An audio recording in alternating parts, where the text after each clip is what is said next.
two subjects left in mystery religions to cover. The first of those framed in our question from last week of New Testament appearances.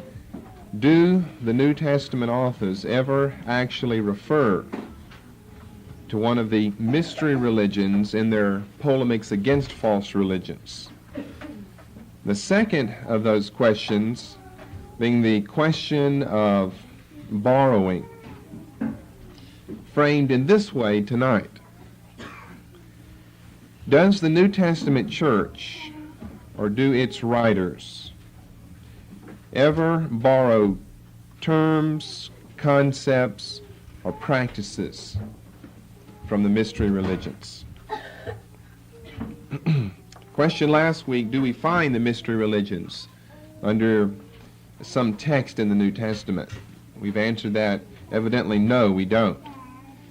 Well, they don't have to necessarily appear there as a mystery religion. Could not some of their terms, concepts, or practices appear there as having been borrowed by Christianity?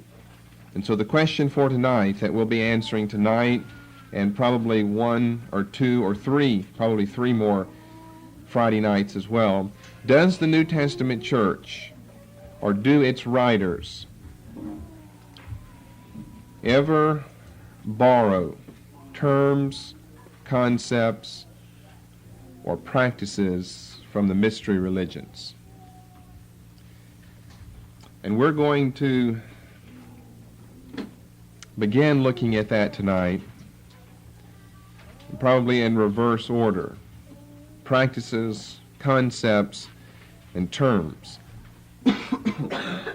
Because we'll have more to say about the terms than the concepts or practices. This is more hotly debated than the question we answered last week. We raised that question and answered that all at the same time. We're not going to be able to do that tonight. We still, according to my schedule, have 3 more nights to study after tonight, 3 more nights to study the mystery religions. And then we're into the philosophies. And after that, we're into Judaism. The last couple of weeks, this week and last week, I severely curbed my reading schedule that I was on. And I transformed, well, let's say we have this is a piece of notebook paper. I had about down to there that I wanted to say about a topic. And now that is what I did these last couple of weeks. That's 38 messages now. Now I'm not going to do that with everything on that page. But the next thing, which would took up about that much of the page, well, it'll be a lot as well. But I really got into that and just couldn't get stopped. There are a lot of interesting things in that I really look forward to sharing with you. So when we get to this, we'll be there until October of this year. So that'll take us all through the spring and the summer and up into the fall.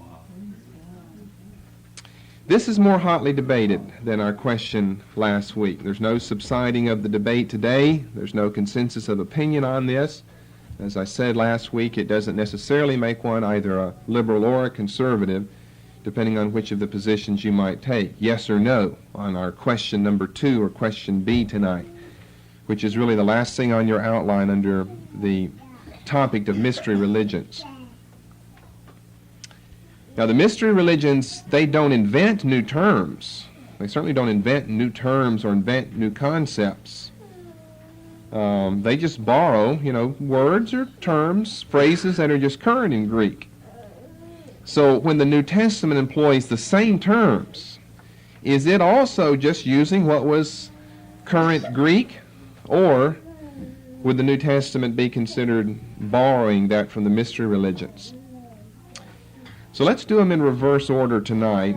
We want to do practices and then concepts. Now you have to go back to our characteristics of the MRs. We know what characterized the mystery religions. We want to look at some of these practices. And I intended, as we went over the characteristics, for you to kind of, and I tried to emphasize this in a subtle way, for you to kind of notice, well, that sounds in some regards a lot like Christianity. some of the things that they're thinking and talking about and saying and doing, and it sounds similar to Christianity. So, since mystery religions probably began earlier than Christianity, did Christianity borrow some of these things from the mystery religions?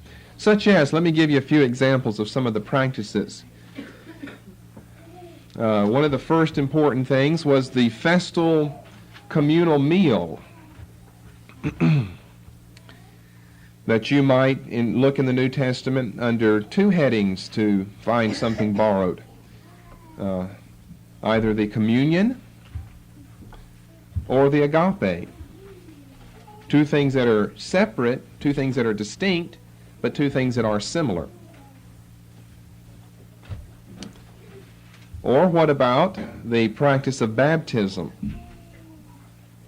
Baptism, I'm sure, I'm positive, is also one of those topics that you could do this on as well, 38 messages. If you study it from all angles, I'm sure you could do that much on baptism as well. Or what about another practice, the exclusion of others as though a private sect were here. Remember, they had certain secret rites, passwords or initiation rites that would bring in the faithful. It would then take a vow of silence, of ever revealing that which the cult wanted to remain concealed, the rites and the knowledge of this particular sect or cult. Does Christianity sometimes appear to be exclusive, as though a private sect? That it sets itself over and against the world and its pagan neighbors? That Jesus, in places like Matthew chapter 13, gives parables, and does he really mean what it seems like he means there, at least in the English translation, where when his disciples ask him, why these parables? No one can understand. And he said, that's the whole point. I mean, should we really get such a strong meaning from that? Is that what he intends? In other words, when he went on to say something along this line, that I speak to them in parables so that they cannot understand. So that, because if they were in a position to understand, then they might hear with their ears and see with their eyes and believe with their heart and would convert, and I would heal them. So Christianity certainly has some rites that appear to be exclusive. Or what about talking about its practices, the personal, emotional, ecstatic involvement? They start over personal longings in people's hearts. Mystery religions satisfy that longing. And all of the emotions and the frenzy and the ecstatic. You might think of some passages in the New Testament that might be similar to this. Well, I think that for the true born-again Christian, it's difficult to conceive of the Holy Spirit borrowing any practices of the debased MRs. You might ask, well, now, couldn't Christianity borrow some practices and baptize them? Well, I guess we could argue that Christianity could take some of these and Christianize them, baptize them, purge them of their pagan elements, but you always have that association. You always have that connotation. You almost have guilt by association, because Christianity would have picked up some of its practices from the debased mystery religions. I think that rather it's better and much truer to the point to see these things that Christianity has as actually connected to the Old Testament and to Israel's history rather than to the mystery religions. For example, let's take some of these things that we've just mentioned here, of the festal communal meal and baptism and some of these other practices that did characterize the MRs. And what I'm saying is they might have characterized the mystery religions, but they certainly weren't unique to them. They were found and have been found since then in other religious practices and groups besides just the MRs. Now, I think it's better if we want to find a borrowing from one religion to another. I think it's best to see, and it's truer to the case in history, that Christianity borrowed many of its sayings, baptized them, Christianized them, borrowed many of its sayings from the Old Testament. and from Israel's history and the Jews' religion. So let's start with the festal communal meal. And it shouldn't be surprising to us, because remember, you have to wade your way through 3/4 of the Bible before you get to the New Testament. And that 3/4 happens to be the Old Testament. So it shouldn't be any surprise. It would be a surprise if there were not a connection between the Old Testament and the New, between the religion of the Jews, Judaism, and Christianity. No, I don't think that we are surprised, because in fact there is just such a connection between Judaism and Christianity. In Genesis chapter 18, and these are just picked out of a hat almost, I could say. Just references picked out of a hat. You could find so many of these in the Old Testament. But in Genesis chapter 18, we have the case of Abraham looking out at the door of his tent around noon and seeing 3 men walk up. And 2 of them later, of course, reveal themselves to be angels, and 1 appears to be the Lord himself. And Abraham hastens to send his servant into the flock and get a young animal and kill the animal and have it properly dressed and properly prepared for food so that they can sit down at a meal together. Genesis chapter 18. First half of the chapter. I don't have the verses down. Second half, remember, he's interceding for Sodom and Gomorrah. But there's probably a lot of symbolism intended there in this sacrificial meal. It's a sacrifice in one sense, but it's more than that. It goes beyond just a sacrifice. It actually is a meal that they partake together. And then in Leviticus chapter 3, again, the whole chapter, the first 5 chapters of Leviticus deal with the 5 offerings of Israel, and then chapters 6 and 7 just gather together the loose ends and repeat some of what those first 5 chapters had to say. Chapter 3, that deals with the so-called peace offering. The NIV calls it the fellowship offering, and both names are really appropriate. The name for the offering actually comes from a word that's similar to the Hebrew term shalom for peace, which means more than peace, because peace to us means the absence of war. It's a negative term. Really, it means wholeness or soundness or completeness. The peace offering. So peace would be a good name in the KJV. That's the typical name. That's the standard traditional name, the peace offering, Leviticus 3. Peace offering would be a good name because it does symbolize the restoration of peace in the relationship between the offerer and his God, Yahweh of the Old Testament. But I think fellowship would also be a good name for the offering. We ought to almost call it a peace-fellowship offering, because of the 5 offerings in Leviticus 1, 2, 3, 4, 5. The peace or the fellowship offering of chapter 3 is the only offering of which some is allowed to be partaken as meal, as food, by the offerer. All of the other offerings are burned. Part of this one is burned. Chapter 3 of Leviticus. But if you'll look over in chapter 7, verses 11 through 21, where it recapitulates this. Chapter 7, verses 11 through 21, the same peace or fellowship offering. We'll read along here and we'll see where it's actually going to become a meal. Now they have certain regulations and stipulations placed on the time element. The offering has to be eaten within a certain period of time or it becomes worthless, and then to partake of it would be sin. These are the regulations, I'm in chapter 7 and verse 11, for the fellowship offering that a person may present to the Lord. If he offers it as an expression of thankfulness, we've talked about just killing a bull behind your house. It's just for thankfulness. He hasn't sinned or anything. The others have to do with sin. He hasn't sinned. He's just thankful, grateful to God for something, such as maybe preservation in a period of danger that this particular Israelite was saved and delivered by God. And so he didn't get to do like we can do today, just thank God with our mouth. It cost him something. If he really wanted to be spiritual before the Lord, he would go and offer something. Then along with his thank offering, he is to offer cakes of bread made without yeast and mixed with oil, wafers made without yeast and spread with oil, and cakes of fine flour well kneaded and mixed with oil. Along with his fellowship offering of thanksgiving, he is to present an offering with cakes of bread made with yeast. He is to bring one of each kind as an offering, a contribution to the Lord. Of course, God doesn't need it. It belongs to the priest who sprinkles the blood of the fellowship offering. And really you have more than just a fellowship between the offer and his God, but the offer and the intermediary, the priest, as well as the Lord of them both.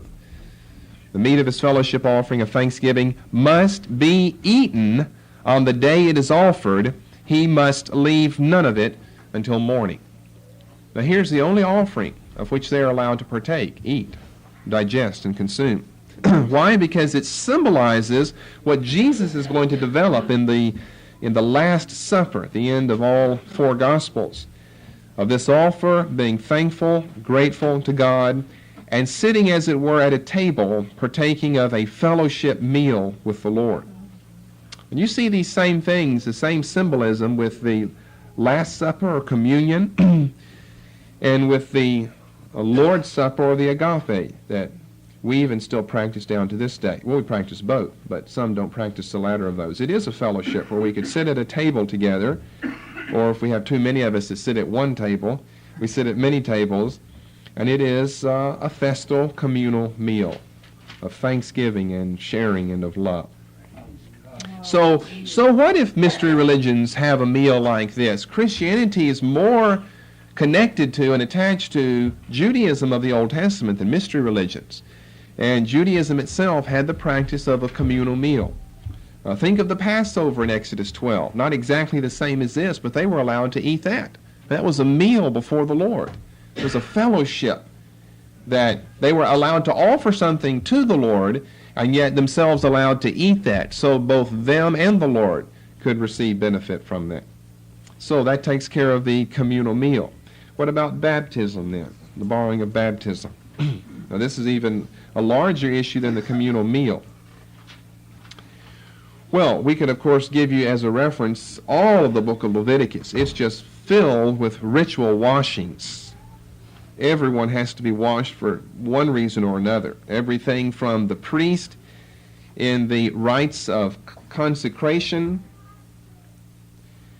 to the man who has experienced cleansing from leprosy. Now that covers just about everything, all right here in the book of Leviticus.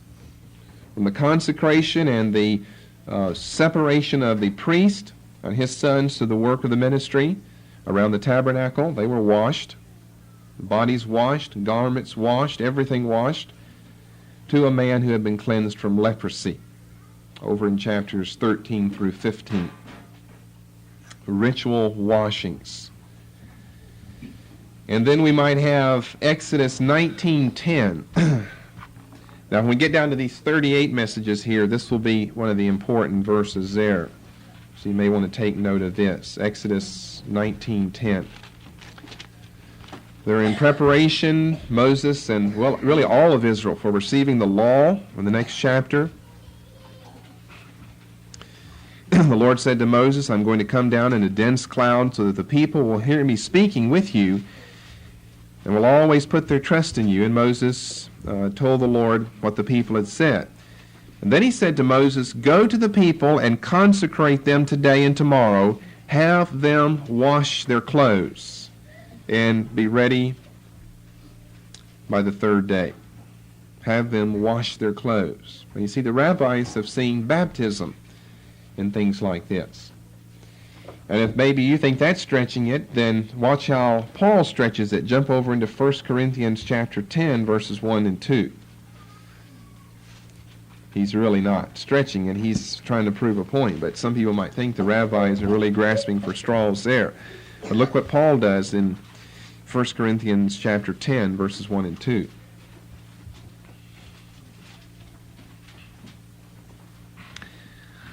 For I do not want you to be ignorant of the fact, brothers, that our forefathers were all under the cloud. They all passed through the sea. This is Exodus 14.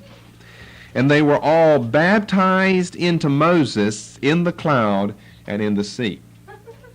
Now, he certainly saw something about baptism because he actually uses the term here. So baptism was really a big issue here. Now, remember also, we have to kind of bring in from the Judean wilderness the subject of John the Baptist and his baptism. Now, he was so famous as far as baptism was concerned, that kind of became his last name. J.B., John Baptist. And remember, Jesus has a discussion with the religious leaders, and he asks them, "Whence cometh John's baptism? Did it come from heaven or from men?" Remember, they had that discussion. They couldn't answer him. They said, they thought in their minds, well, now if we say from heaven, then we've got to believe his preaching, because we're admitting that this man is anointed and placed here by God. But if we say of men, well, we'll incur the wrath of the multitudes because they hold John to be a prophet. And so, of course, they said, we can't answer. And so Jesus said, well, I'm not going to tell you by what authority I do these things. That was the impetus for the discussion. By whose authority do you do all of this? And he said, you answer me this question, and I'll answer that. So that's an interesting question. Well, then where did John get his baptism? Now, there was a group, well, there were several groups, but this is probably the best known group that seems to always be connected in New Testament writings and studies to John Baptist, the Essenes. The Essenes down in the Qumran community, the northwest shore of the Dead Sea. Now, they practiced baptism. You might not have known it, but some of those slides I showed you from the Qumran community when I was over there actually were baptismal tanks where the people were baptized. And the other religious sects in the time of the New Testament practiced baptism, such as the Pharisees. Now, it's more than just baptism. If you'll look with me over in Matthew 15, Matthew chapter 15, similar to Mark chapter 7, is more than just baptism as we think of baptism. It just concerned all types of acts done with water. Water was very important to them. Now, we're going to prove a point through all this here in just a moment. Then some Pharisees and teachers of the law came to Jesus from Jerusalem and asked, "Why do your disciples break the tradition of the elders? They don't wash their hands before they eat." And then he goes on to say, well, why do you break the commandment of God? And then if you look in Mark's account of that, in Mark chapter 7, beginning with the same verse, 1, the Pharisees and some of the teachers of the law who had come from Jerusalem gathered around Jesus and saw some of his disciples eating food with hands that were unclean. That is, and then Mark explains for his Gentile readers, unwashed. And then he explains more parenthetically, the Pharisees and all the Jews. You see, his Gentile readers wouldn't have known what he's talking about here, so he has to explain. The Pharisees and all the Jews do not eat unless they give their hands a ceremonial washing. Now, the term behind washing there is the same behind baptism. It's all the same term. Sometimes it's translated washing and sometimes actually as baptism, depending on what the translators think is under discussion here. Is it baptism proper? Is it an official baptism? Or is it some ceremonial washing? Holding to the tradition of the elders. When they come from the marketplace, they do not eat unless they wash, because they had been contaminated by Gentiles. Perhaps Gentiles, had raised food and brought food into the market. And then they would have to touch that food or touch that dust on the ground on which Gentiles had stepped, and then they had to cleanse themselves from that. And they observed many other traditions, such as the washing of cups, pitchers, and kettles. Now, he's not talking about in a sink with Dove or something like that. He's talking about more than that. He calls it in verse 3, ceremonial washing. This wasn't to clean their hands or cups, literally, from any dirt, but ceremonial washing. So be alerted to the fact that the subject of baptism is a very large one, if you don't already know that. And where it should be baptism or washing or dipping or dunking or pouring or sprinkling, and it just goes on and on and on. But it is an interesting question, from whence came all of this? John or Moses, or was it Paul, or was it Christ? Did he institute baptism? Or, I mean, he does talk about baptism in the commission. He says, go and teach them and baptize them. Now you see what we'll have to say then if we believe that the New Testament church or its writers borrow MR practices, and so did Jesus. That he borrowed the practice of baptism from the debased carnal mystery religions and imposed that on his church down, he said, all the way to the end of the ages. Go into all the world and make disciples and then teach them and baptize them. So I think we're going to run into difficulties if we try to conceive of the Holy Spirit or Jesus borrowing some of these practices from the debased MRs. And then what about this business of exclusiveness, the exclusion of others as though a private sect? Well, in Exodus 19, verses 4 to 6, God said, I have chosen you, Israel. I didn't choose anyone else. I have chosen you, Israel, from all the nations of the world to be a kingdom and a priesthood unto me. Exodus 19, verses 4 to 6. Now, it seems like when people like Peter in 1 Peter 2, or John in Revelation chapter 1 and chapter 5 speak of the fact that we have been made a kingdom and priests unto God, that the connection is not to mystery religions and some exclusive sect idea that we picked up from them, but to the Old Testament, and in fact to the worship of the Jews then. Psalm 147, verses 19 and 20. Psalm 147, 19 and 20. God's word, God's commandments were revealed only to Israel. He said, I've not so dealt with any nation as I've dealt with you. In Amos chapter 3, verses 1 to 3, doesn't it read something like this? You only have I known of all the nations of the world. That sounds like an exclusive private sect, if that's what we want to call it. That's not really a good term as far as I'm concerned, but people who say that Christianity has borrowed from the MRs will use terms like that. Deuteronomy chapter 7.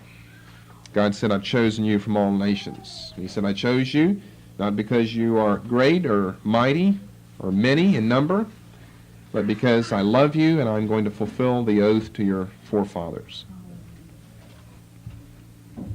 So, no, none of these practices are borrowed by Christianity from the mystery religions. What about the personal, emotional, ecstatic involvement? You see, what they do is they jump into the church at Corinth there, 1 Corinthians 14, and say, now, many of these people, as I had read you that quote from one scholar last week, many of these people are converts in the church at Corinth. They're converts from the mystery religions, and so they still have this overabundance of ecstasy in their services. And we don't even really need to go back to Israel to explain something like that. You can explain that just by human nature, that when you get in a religion that you like or enjoy, you want to be emotional, let's hope you do anyway, and you may end up being a little ecstatic every now and then. Well, we can find Old Testament references. 2 Samuel chapter 6, David danced before the Lord with all of his might. Well, that's personal, that's emotional, and that is ecstatic. Ecstatic's not a bad term, although non-charismatics say that's what we are when we speak in tongues. Sometimes we are, sometimes we're not. They just don't know. It sounds like it to them. They think we've got glazed eyes whenever we speak in tongues. Well, sometimes we might have glazed eyes. We might be ecstatic. Sometimes we might not. It might be more by faith. But we've got Old Testament precedent for that as well. We really don't need it for that. This matter of personal, emotional involvement can really be explained just by people, humanity, personality. Okay, then someone says, well, then does that mean that the mystery religions borrowed from Christianity? Well, no, because the mystery religions came first. Well, then does that mean that the mystery religions, secondly, borrowed from Judaism? No, because there evidently was no contact. Then whence cometh the similarities? Now, some people have suggested that maybe later in the development of the mystery religion, 2nd century, they borrowed some things from Christianity. That may be true. But, of course, that's later, and that doesn't deal with some of these initial things that we have right here. Well, it's not difficult to answer at all. The answer to this is very important for apologetics and just for world religions. And I think as I give the answer and explain some of it, it'll make all the sense in the world. No, Christianity doesn't appear to borrow from the MRs. No, the MRs don't appear to borrow from Christianity. No, they don't appear to borrow from Judaism either. Again, I think it is wiser to follow a different path of explanation here. Ritual meals, baptism, exclusive groups, well, they've been on the scene in most religions ab initio, long before either the advent of Christianity or the origin of mystery religions. I think apologetically it would be better to argue, and this is exactly what Josephus does, and Philo does this to some degree, that whatever is true or pure in paganism was long ago anticipated by the divine religion of the Jews. You see, Philo and Josephus both write to, a pagan audience and praise the virtues of Judaism. And when some respond, now paganism has some of the same virtues that Judaism has, Josephus and Philo, and the Christian would argue the same way, would argue, yes, that may be true. And no, maybe one did not borrow from the other. Neither one borrowed from the other one. But what is true, what is pure, what is right in those pagan forms of religion was long ago anticipated by the divine religion of the Jews, which was itself anticipated by the early revelations of God beginning in Genesis. For the continuation of this message, please. What is true, what is pure, what is right in those pagan forms of religion was long ago anticipated by the divine religion of the Jews, which was itself anticipated by the early revelations of God beginning in Genesis. And therefore, down through history, lost men have perverted the truth. And I'll give you two good examples of this. For those of you who were in our creation studies, I'll give you two good examples. You may already remember them. What about the flood stories and the creation stories that are just found all over the world that many times are very similar to what we have in the Bible? They obviously didn't get it from the Bible. They'd never seen a Bible. The Bible didn't get it from them because theirs is a perverted form of it. Two good examples would be the creation story, the Enuma Elish, and the creation story, the Gilgamesh epic. You remember those terms? Enuma Elish and the Gilgamesh epic. Those are creation and flood stories that have remarkable similarities to the Genesis narrative. But yet we cannot, there's just no way that anyone could have borrowed from anyone else. That means we have to have not A borrowing from B or B from A, but something prior to A. We've got to have a common source of origin from which both of these forms of religion are. Now we've got three: Judaism, the mystery religions, and Christianity, although Christianity works its way back through Judaism. So we could say Judaism and the mystery religions get some things like this. They don't borrow from each other, but they both can be traced all the way back to the early revelations given by God in the book of Genesis. You think of something like baptism. Why would baptism ever even be an issue? Well, what other way can you symbolize? I mean, there are just certain things that have to be done a certain way. How else could you symbolize out there in the world cleanliness? How would you choose to symbolize something like inner purity or inner cleanliness? Think of a topic, You can't roll around in the dirt. That'd be just the opposite. You couldn't climb a tree, jump a fence. What could you think of? I think of water right away. Something to do with water that would symbolize something. Well, it wouldn't take either the Jews or the Christians to know that. I'm sure that's been revealed way back in the very beginning, that there's something about water, nothing inherently contained in water, but there's something about using it as a symbol. There's something about fire as a symbol that speaks of purity. You've got religions all over the world that recognize things like fire or light or water or even springtime as life there, that symbolize certain things without one having to borrow from the other. So that pretty much deals then with these borrowed practices. I don't think any of the practices are borrowed. I think it probably would hurt Christianity if it actually borrowed something from something as debased as the MRs. No, it doesn't hurt Christianity to borrow something from Judaism, and it does borrow most from Judaism, and then maybe turns it and slants it in a different direction, because Judaism is the father of the son Christianity. But to have borrowed from the MRs would be another matter. Or for the MRs to have borrowed from Christianity, that would be chronologically anachronistic. For it to borrow from Judaism, well, there was really no contact with Judaism. So if we can't get any borrowing, then we have to find a common source of origin. And this principle that I'm giving you now fits in apologetics because it helps answer the question, why do we have forms of religion all over the world that have many similar tenets or practices to Christianity, and one has not borrowed from the other? How do we have things like that? Why is it in so many of the ancient religions of the world sacrifice was involved, and sacrifice was involved in Judaism as well? Well, that says something right away. You just know that they don't understand it like the Jew would. He has special revelation about the symbolism. But still, this man wants to somehow reach his God, and the way to do it is to do something to yourself that will cost yourself something, or God won't be able, he won't recognize that. See, Christianity has that, but yet it turns it in a very interesting direction, so that there's nothing that we can do. There are no works of ours that can appease God, that can reach God. It has to be faith in the blood of Jesus Christ. But yet they think, I'll have to offer something, do something.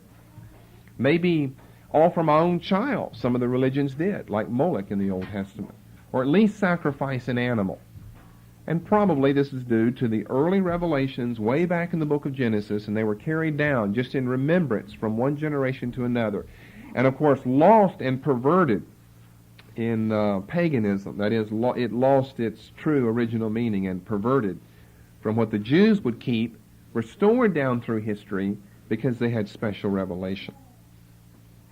All right, let's come to concepts, secondly, tonight then, with the time we have left. Question of borrowed concepts. We'll start terms next week. The first and largest one would be the motif of death and resurrection. Death and resurrection. Mystery religions were based on death and resurrection. That was an integral part of their worship and service. And of course, that's the heart of Christianity, is death and resurrection. Death and resurrection for Christ and for the believer. But the MR theories were connected to seasonal changes. Christianity's belief is connected to the life of an historical person. So there's quite a difference. Death and resurrection, that's too general. There's quite a difference in the basis of the theories or beliefs of death and resurrection. Their theories in the MRs were connected to seasonal changes. And Christianity's belief and religion around death and resurrection is connected to the life of an historical person. But you say Jesus rose from the dead right in the springtime. Now, isn't that a coincidence? Somehow couldn't that have been picked up from the MRs? And well, no, because Jesus, to fulfill Old Testament type, had to be crucified at Passover. So they're not trying to connect Christianity to seasonal change because they borrowed something from MRs, but again, the connection is to Judaism, to Passover. So then, of course, we have to go back one step further. Well, okay, Judaism. Now, why and how they have Passover in the springtime? Well, that probably, according to the seasons, was the best time for Israel to come out of Egypt and to make it into the Promised Land. Of course, they didn't make it. It took them 40 years to get there. But they could have been there in just a few days. Probably was the best time of the year to come out of Egypt, so they don't run into adverse weather circumstances as they're trying to cross the desert and enter into Palestine. And God probably has other ideas and thoughts there that he hasn't revealed to us. Now, what about the John 12:24 passage that we never did get back to? Well, the John 12, let's go look at that to remind ourselves of it. Remember, at the end of the mystery religion service, there was complete silence while a single ear of grain was revealed, which was the end, the climax to the service. And Jesus uses a similar, or he really uses the same figure. John 12:24, I tell you the truth, unless a kernel of wheat falls into the ground and dies, it remains a single seed. But if it dies, it produces many seeds. Well, John 12:24, all we have to do is just check the literature. The literature of this day is a common metaphor used in many different writings and in many different situations. So again, no one has borrowed from anyone else. You can just look in nature and see that as a very interesting metaphor yourself. Paul uses it over in 1 Corinthians 15. He talks about the human body being like a seed. He said, now whenever you plant a seed, it doesn't come forth as a seed. It comes forth as something entirely different. Amen. And he said, and so will the resurrection be. You'll plant an earthly body, and you'll bring forth a spiritual body. You'll plant something carnal, and you'll bring something forth that resembles the Lord, somehow resembles spiritual matters. So he uses the same metaphor in 1 Corinthians 15. And it's found in many, many Greek writings. You might use metaphors of maybe the changing of gears. But see, they couldn't use that back in those days. We talk about, well, I'm shifting into second gear. Well, maybe the pagans out there in the world use that same metaphor. We didn't borrow from one another. There's a common source. Cars, gears. We see gears. We know what gears are all about. We know about shifting into second. That it has a certain meaning. It means you shift into a higher gear to build up more speed. They had a meaning behind this metaphor. We use this metaphor today, but not as much because we're not as based on agriculture as they were. Then, secondly, the concept of equal social standing. Equal social standing. Remember, that was what characterized the mystery religions. You could be a king or a slave. You were all on level ground at the mystery religion service and ceremony. And Christianity taught the same thing. Let me give you a few passages of equal social standing. Colossians 3:11, Galatians 3:28, 1 Corinthians 12:13, and Romans 10:12. Now, what do these say? These are those passages that say there is neither, and it goes to the list, this nor that, and it sets opposites against one another. Like there's neither Gentile nor Greek, as far as social standing is concerned, as far as religious standing is concerned, according to the gospel message of the Apostle Paul. So from Colossians 3:11 through Romans 10:12, Christianity taught the same thing. Those are the verses that set the opposites against one another. There is neither this nor that. There are other passages. James 2 talks about the ill treatment of a poor man versus the prejudiced treatment of a rich man. James chapter 2. And he said this should not be the case. There's equal standing in the church. We do not defer to rich people or important people, because his argument as he develops it in James chapter 2 is that the truly rich and truly important are the saints in the kingdom of God. And they're rich and important in spiritual matters because they're heirs by faith of the kingdom. And they may have nothing in this world. They may be poor in this world, but they're rich in the next life.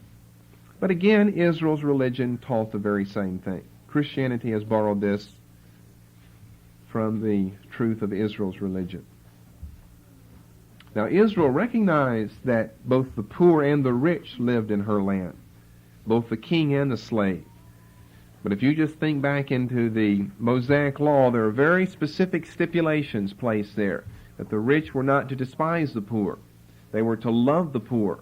They were not to countenance a rich man at a court of law just because of his money, or countenance the poor man according to Exodus 23 just because he was poor and give him the benefit of the doubt, because a poor man could be guilty and culpable just as quickly as a rich man could be. So he said, you've got to take all of the facts of the matter and be fair to everyone.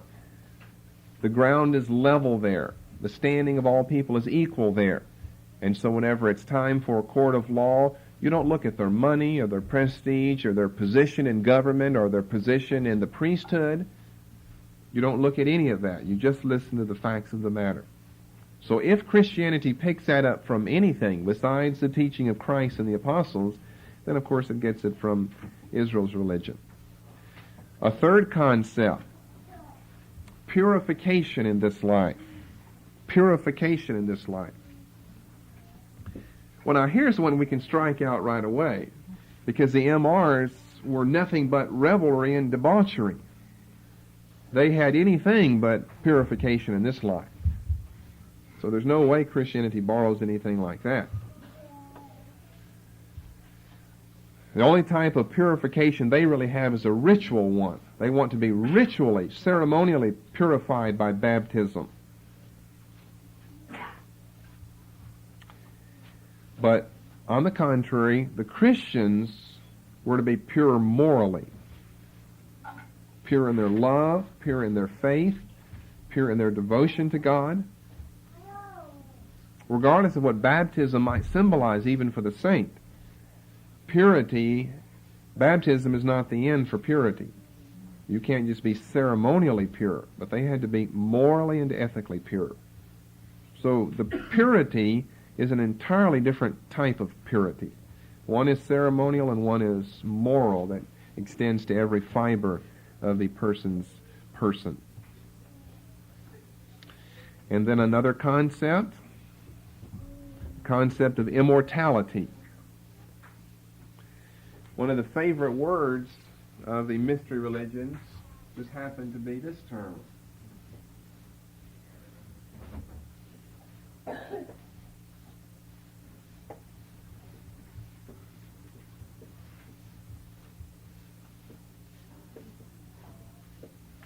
Which happens to be one of the favorite terms of Paul in the New Testament. Soteria, salvation. It's a term for salvation, soteria. S-O-T-E-R-I-A. Now that was a favorite term of the mystery religions, salvation. Well, what we would simply say here is back to the very beginning of the message, that both the mystery religions and Christianity don't invent new terms. They just use existing Greek terms. Christian vocabulary of the New Testament, contrary to what people thought for a long time, they thought that it was the language of the Holy Ghost until we got into the discovery of the papyri and the ostraca, and we found out that it was just Koine Greek. It was just common Greek. That they simply picked up words that were current in Greek and then, of course, added maybe a Christian twist to it. You could say they baptized the term, but there are probably only maybe a few hundred, if even that many, purely Christian terms that seem to be coined by the church or coined by the authors of the New Testament. For the most part, that's not true. And see, we don't do that. We use words around us that already exist in English to try to express certain biblical truths. And no one would accuse us, paganism, because another religion in the United States uses that same term. Well, neither of us borrowed from one another. We simply picked up terms that were current in English and employed them to our own use and advantage. But this frightens some evangelicals because they know how big of a term salvation is. And it would scare them to think that the mystery religions had this as a favorite term of theirs. But that is only because lay people think that everything in the New Testament came directly from the Holy Ghost, that even the words and the jots and tittles were all invented by God. And that is a pure myth. That is lay understanding of Christianity in the early church in the New Testament. Some words are coined and invented, as it were, by the early Christians, but the vast majority of them weren't. How could anyone understand them if they invented all of their own terms? They couldn't go out in the world and preach then. They'd be preaching in a dialect that only their own and their clique would understand. So that doesn't make any sense. Just that one observation shoots that theory down. So both of the religions like this term soteria, for salvation, immortality. But no one borrows from anyone else. Don't you find lost people out there in the world today who want to live forever? And they didn't necessarily get that from you or you from them. That's just a longing of man, especially when he gets older, gets on up in his years. He knows he's going to die one day in the not-too-distant future. And so he hopes or wishes, to use the worldly term, wishes for another life, something beyond this. Now, they might pervert that into reincarnation or all types of mystical, ungodly notions. They might pervert that, but they still have the wish, the desire for immortality. Salvation from this life, immortality in the next. So, no borrowing again. You can see what my conclusion is. So, I need to speed it along. Another concept, union with the gods. Union with the gods. Well, again, no borrowing. I won't even comment. It's just obvious that there's no borrowing. Another concept, participation of women. They say, now see, Jesus, unlike the rabbis of his day, he spoke and traveled with women. They met some of his needs. He ate with them. He slept in their homes. Luke's gospel has a feminine touch to it. He talks a lot about women. Book of Acts talks a lot about women, and so do Paul's epistles. Paul has much to say in praise of many women who have helped him. For instance, in Romans chapter 15, he gives a list of women there whom he praises for their help in the ministry, for their help for the sake of the gospel. Philippians chapter 4 will be another passage. Philemon, the first few verses. He mentions Philemon's wife evidently there. And that's a praise of her. But contrary to what the rabbis thought and said, there was participation of women in the Old Testament. There were prophetesses, such as Miriam. There were prime ministers, such as Deborah. And there were whole chapters devoted to women, such as Proverbs 31. Not just to women, but in praise of women. So womanhood was not something that Christianity has to borrow a high view of womanhood from the mystery religions or participation of women. As a matter of fact, the form of female participation in the MRs was just as wicked as could be, remember. So it would have been best not to have involved the women, because look what you cause to happen to them eternally in their life. So no one's borrowing from anyone else. Again, it's just right down through history. So, let me conclude with a few points here tonight then. I'm still not through answering all of these questions. We'll get into terms next week, but let me bring us up to date thus far with 2 points of conclusion. In the first place, I've never said that there were not any New Testament Christians converted over from a mystery religion. I've never said that. Probably there were New Testament Christians who have been won over from the MRs. That would stand to reason. I have just said there is no specific reference to them, either the MRs or Christians converted from them, in the New Testament documents. I really don't know. I don't guess anyone else knows. What's the background of Luke and all the other people in the New Testament? Maybe some of them were converted from an MR. I don't know. And I would argue probably some of them were.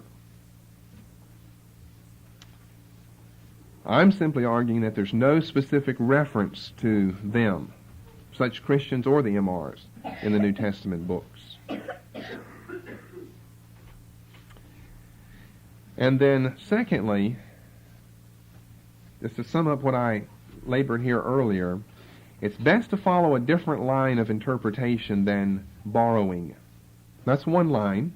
It's best to follow a different line of interpretation than borrowing for these alleged similarities in practice and concept. And that's, as I said earlier, both groups possess specifics which were a part of the ancient development of religion, beginning way back at the beginning of man in Genesis.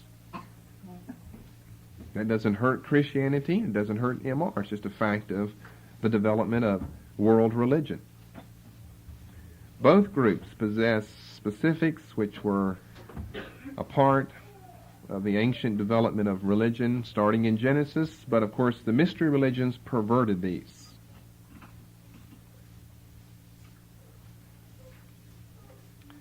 So rather than B borrowing from C, or C borrowing from B, I think both B and C come from A. However, it is true that Christianity is more directly connected to Judaism of the Old Testament, and is therefore indebted to the religion of Israel for many of its practices and concepts and even terms.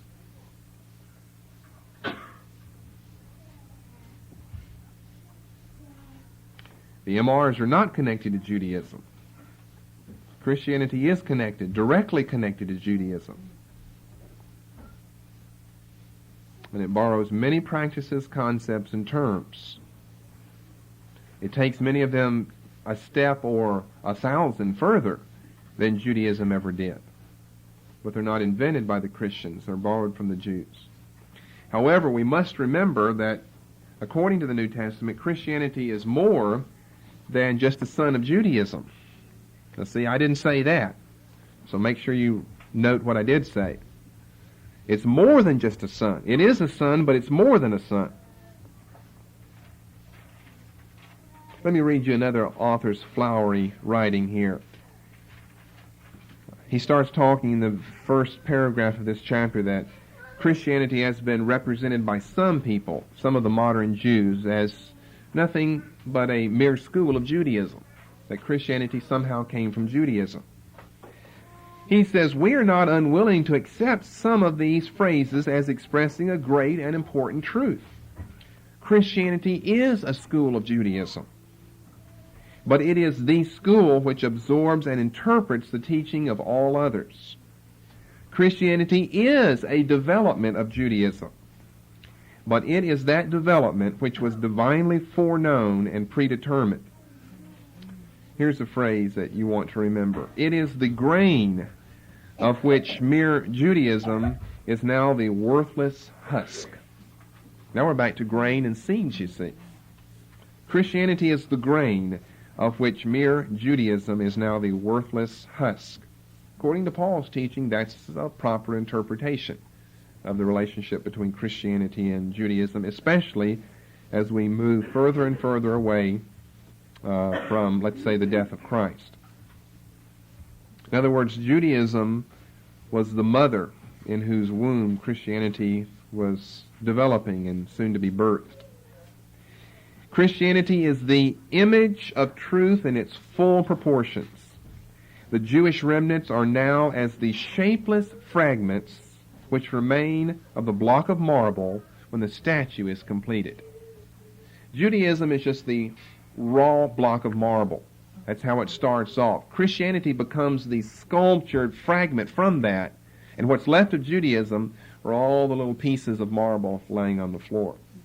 I mean, it's pretty negative against Judaism here, but you have to be. Judaism was fine until Christianity came on the scene, and Christianity supersedes. It's a son, but it's more than a son of Judaism. When we look back at the apostolic age, we see that growth proceeding, which separated the husk from the grain. We see the image of truth coming out in clear expressiveness, the useless fragments falling off like scales under the careful work of divinely guided hands. By the divinely guided hands of the apostles. They knew what to take away from Judaism because it was not applicable to Christianity, such as circumcision. They kept baptism. They didn't keep circumcision. That's interesting there. And they knew what to keep. So, in conclusion, the authors of both religions, MR and Christianity, the authors of both religions capitalized on the then current world ethos. Galatians 4:4. Remember why we're even studying intertestamental period is something has to be leading up to the opening of the New Testament. Galatians 4:4, Christ came in the fullness of time. So here we see that civilization has reached such a point of dissatisfaction with social inequality and a lack of personal meaning and involvement in life and religion. And so God, we would say, had moved history and culture toward this climatic point so that the Son could be sent. Satan, the author of the other religion, MRs, realized what was happening, and so he sent a counterfeit. Now, according to something like Galatians chapter 4 and verse 4, which is, remember, the primary text for all of our intertestamental period studies, according to Galatians 4:4, this is the way we should interpret this matter. Something is happening in the development of the human race in the years all over, not just in Israel, and I'll give you more proof of this later, but all over the Mediterranean world. And people are reaching a point of dissatisfaction with social inequality and the impure forms of religion, a lack of personal involvement and meaning in life, a desire for immortality, for purification, salvation in this life, and immortality in the next. And God is the one who's moved history. God is the one providentially who's worked in people's lives to move them toward this point of dissatisfaction, so that we would have Galatians 4:4, the so-called fullness of time. The fullness of time. God is the one. It didn't just happen by chance. God moved history and culture toward this climatic point so that he could send the Son. And Satan realized what was happening, and so he sent a counterfeit. Now, if God had not developed history toward this point, then maybe Jesus would just come on the scene and everyone is so satisfied with their own life, there's no response at all. You might say, well, there really wasn't that much response. Well, there was a lot of response. It didn't happen initially with him, but it happened through the apostles after him in the early church. It was time for that to come on the scene.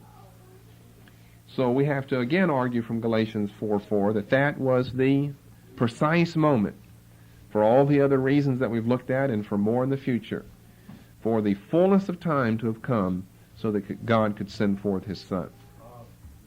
But Satan's no dummy. He recognizes what's happening. And so he sends a substitute to get, even before it happens, to get people's eyes and mind off of Christianity whenever it comes on the scene. Now, next week we'll take up with the same study, but we'll be looking at terms. And I hope to spend 2 weeks on that then.